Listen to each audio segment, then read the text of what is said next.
All right, let's talk about supplementation.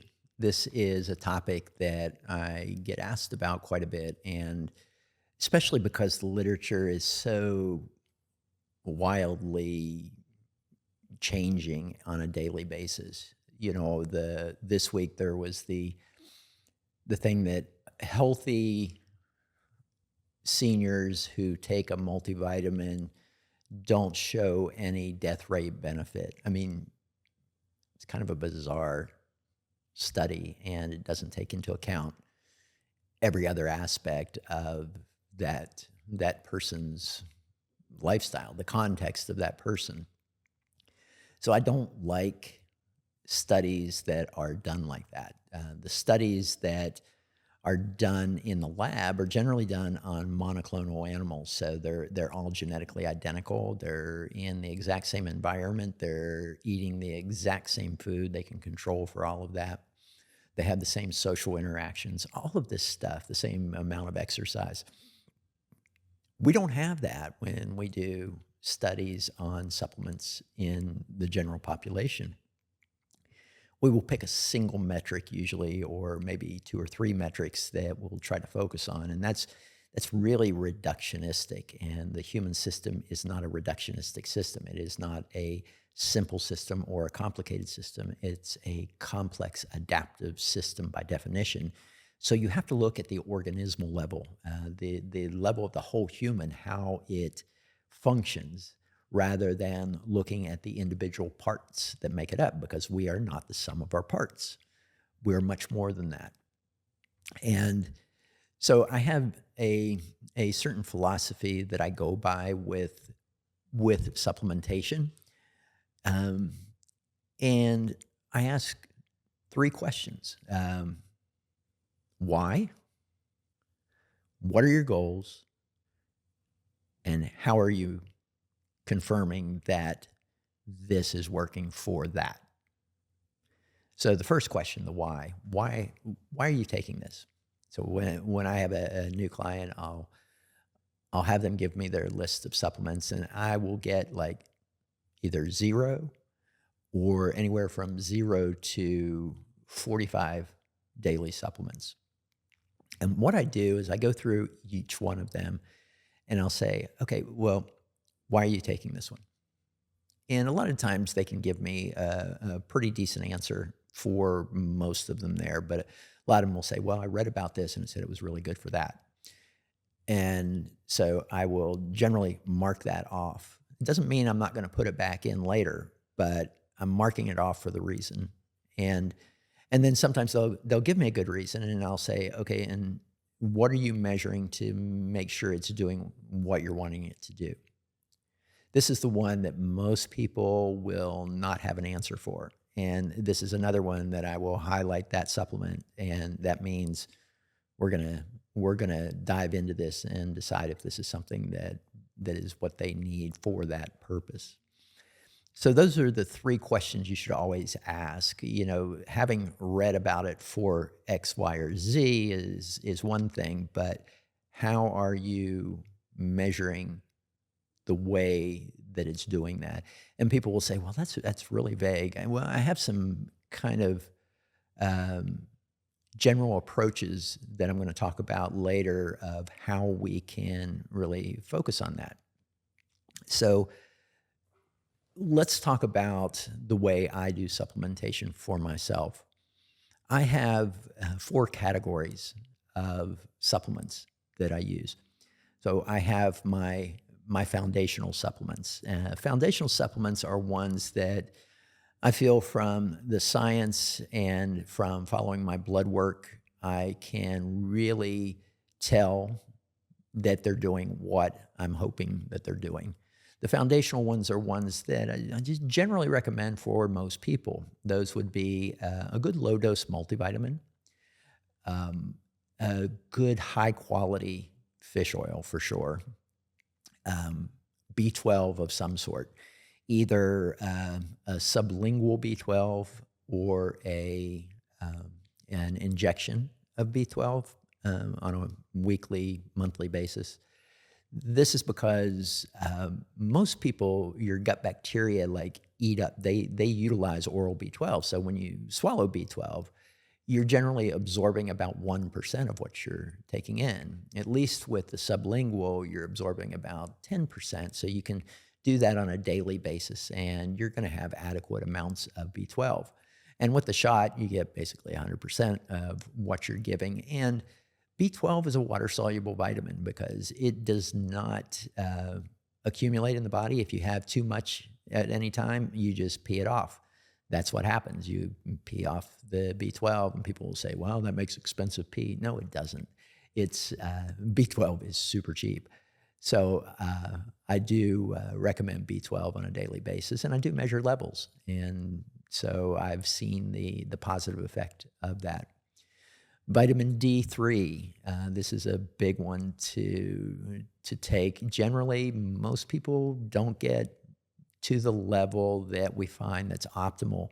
You know, the cardiologists have a certain level, and the oncologists, the cancer doctors, they have a certain level that they want to achieve. And it's much higher than what the standard level of 30 is. If you have 30 in the blood, you are way deficient. I like to keep it between 60 and 80, and I'm okay up to 100, 110 on the levels.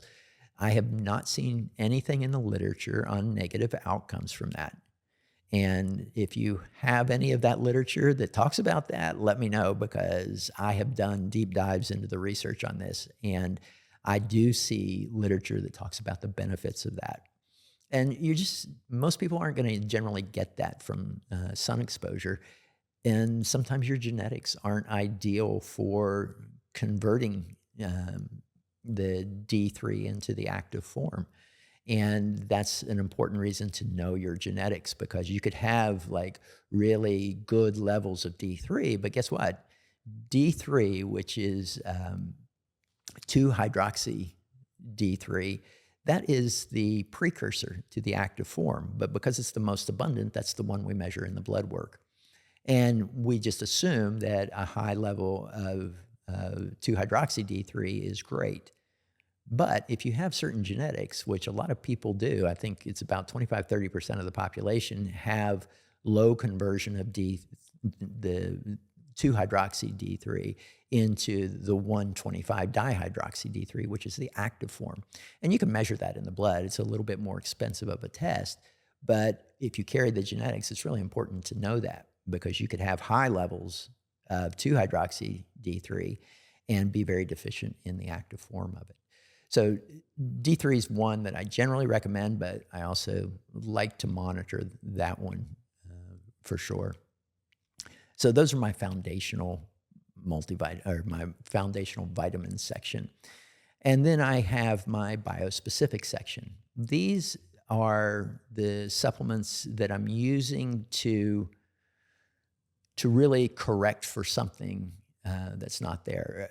Like for quality sleep, I want to take a biospecific thing, meaning for me, what works for sleep. So it would be like magnesium glycinate or magnesium threonate, maybe some DHHB, which is honocchiol or magnolia bark. Those can work really well for me. So those would be in my biospecific area of supplementation. The next is my performance area. So these are ones that, I've got out there because I want to optimize something. I want to improve my endurance or improve my body composition in some way. So I classified these into the performance, and the performance ones tend to shift over time depending on what my goals are.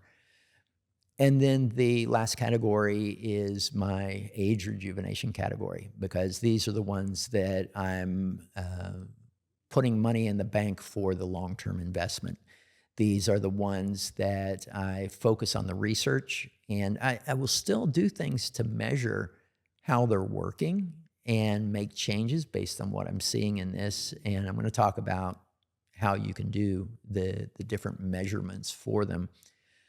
But those are the 4 categories that I utilize. And then the question is, okay, well, how do we measure whether this is working or not? And this is where it gets a little bit complicated. I mean, there's some simple things like you can look at your blood work. You can check certain vitamins and minerals in the blood. Those large like nutrient panels, you have to be careful because some of them measure intracellular, some of them measure serum, some of them measure both. And there's a certain way you're supposed to measure each individual thing. Like you want to know RBC folate because that's really talking about how much you've taken over time. Serum folate is giving you like your short-term intake. Even though short-term intake can be valuable, it's like long-term stores of folate that you get with RBC folate. RBC magnesium is the one you want to have for that one.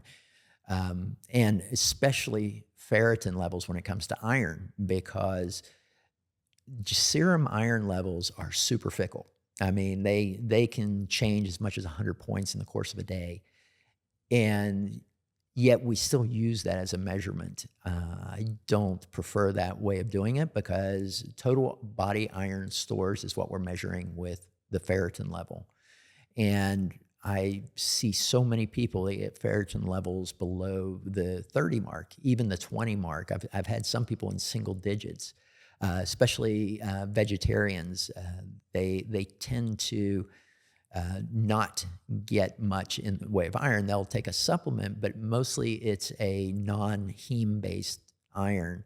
I really try to encourage them to go to the heme-based iron, even though it's not vegan, but it's the one that will really get those iron levels up in a period of months rather than years when you're deficient. And this is really important, especially if I have someone who's low in iron and they're wanting to get pregnant, because the low iron will predispose to early pregnancy, and iron is super important in brain development in the fetus. So I really encourage them to get those iron levels up before getting pregnant and not wait and find out that they're iron deficient, because it takes so long to bring that iron level up when it's low. So you can use blood work for certain nutrients. You just have to make sure that you're monitoring the right ones.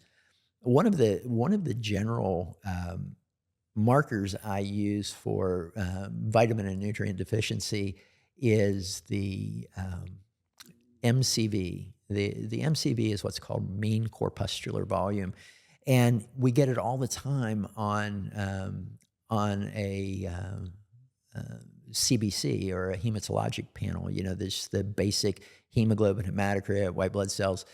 MCV is almost always there. And you can use that as a gauge because it's measuring the size, the average size of each red blood cell. And where you want to be is right around 90. If you are super low, like down around 80 or lower, you're most likely iron deficient. You can guess that without even looking at the iron levels. Although I have seen some people carrying beta thalassemia that did not know about it, that had a low MCV.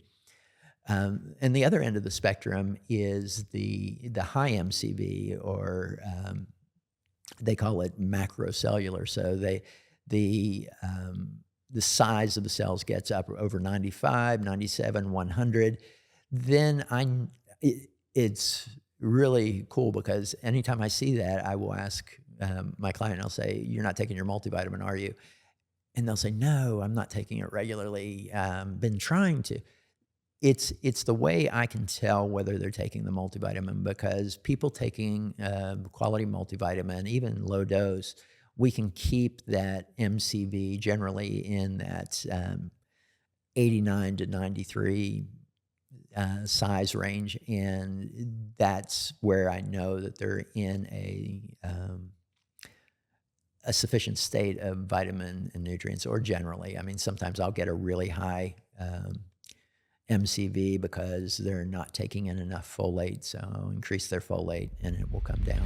If you enjoy the show, be sure to check out Apeiron Elementals. Apeiron Elementals is really my supplement brand. I formulate for this, and I formulate items that I'm looking for to add to my longevity protocol, my performance protocol.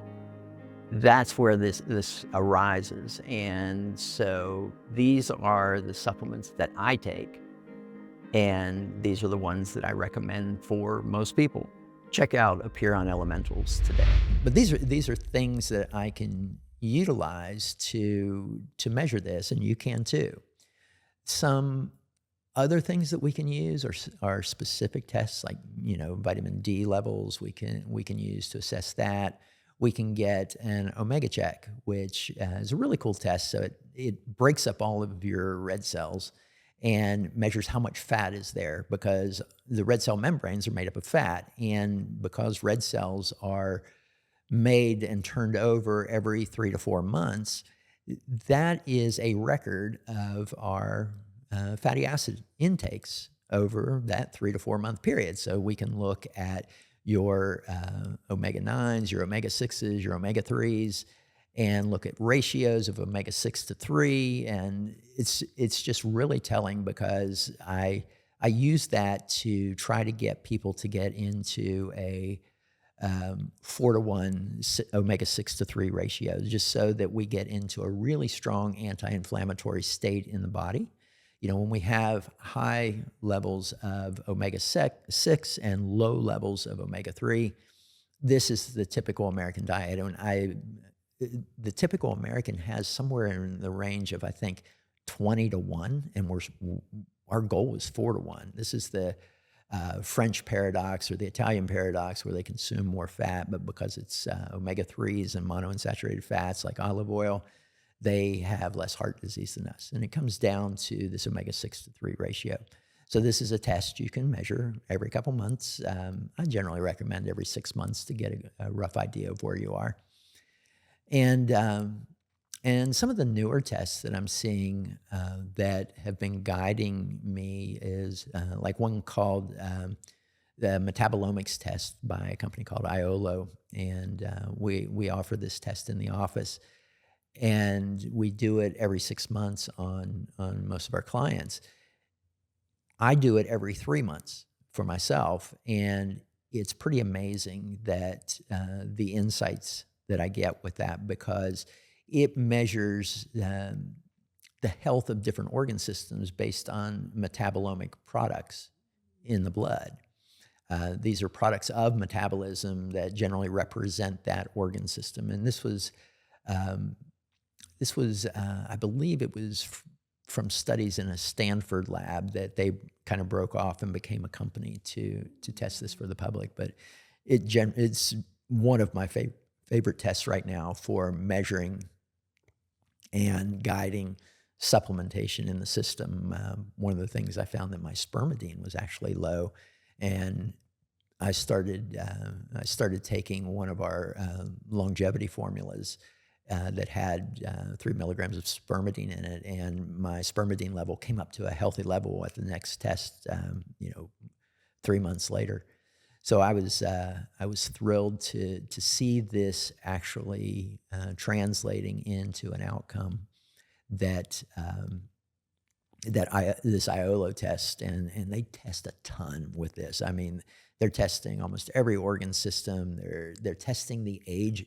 They'll give you a report that shows the age of each organ system based on the adequacy of the metabolomic byproducts. So definitely check it out, and you can get a discount code. I'll share it in the notes. Now the other thing, people will say, there's certain things. I mean, like, I can take the sleep stuff, but I don't know that it's helping or not. Well, are you wearing a wearable monitor, like, the Ultrahuman Ring, Garmin watch, a Whoop strap to get a measure? And they'll say, well, it didn't seem accurate for me. Well, guess what? Most people have something called sleep state misperception. Sleep state misperception really means that you're not adequately perceiving your sleep. And I actually had a degree of this that I realized, and I was looking at my metrics on my things, and I was going, "Oh no, I don't feel this way. This isn't right." But generally, they're pretty close, and their absolute value isn't great, but their dynamic value is. So if you're getting like 30 minutes of deep sleep every night, and then you start taking this magnesium supplement, and suddenly you're getting 60 minutes of deep sleep, it's probably doing something for you. There's some changes that might be happening there. So you can get these indirect measures. Like I will take a supplement regimen, and I will look at my HRV. And my heart rate variability is a great measure of health. And if my heart rate variability starts to climb by some intervention that I've done, and it stays pretty steady, then I'm pretty convinced that it is improving my system in some way. And so you can use that. As far as the longevity interventions, like the glycine NAC or the rejuvenation UA, these you can look at things like pace of aging.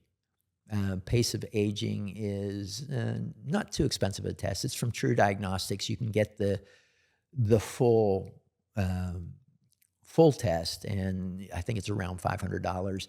But the pace is really the most important one. It says, you're aging at this many years biologically for every chronologic year. And if you can see that decreasing, you're probably making changes that are highly beneficial for your system as far as the aging process is concerned. You can also look at tests like glycan age. Glycan age is a really nice test that looks at glycans in the blood that kind of tell the age of your immune system. And there's a new test out called Sapir X. It's an early access program test. We actually are one of the clinics that are approved to trial this test. But it looks at the senescence of the immune system as well as the resilience of the immune system. So the way that these two play together can guide a lot of interventions that we're doing, like using rapamycin treatments, which a lot of people use in age rejuvenation approaches. And so, you do have the tests out there. You just got to really look to find the right test that can measure what you want to measure. So that is my way of dealing with supplements. Now, I take approximately 21 supplements a day, along with a greens drink and some protein powders. But I have a reason for every one of them, and I have evidence that they're doing what I want them to do. And 21 to me is not a big deal. I have no problem with swallowing pills. And I have not seen any detrimental effects from this so far in all the testing I've done. My pace of aging has continued to decline over the past 5 years. And so I'm going to continue to do it this way. And I suggest that you take a look at this and see if this is a system that can work for you. And really, if you have any questions, you can put some questions in the comments below. Be happy to try to find a way to measure whether something is working for you or not. And yeah, thanks for listening today to my approach to supplementation. I hope you enjoyed it, and I would love to hear your comments, hear your feedback. Give us a rating, follow us, subscribe. I enjoy doing these, and I want to keep them up. So give me some feedback. Thanks.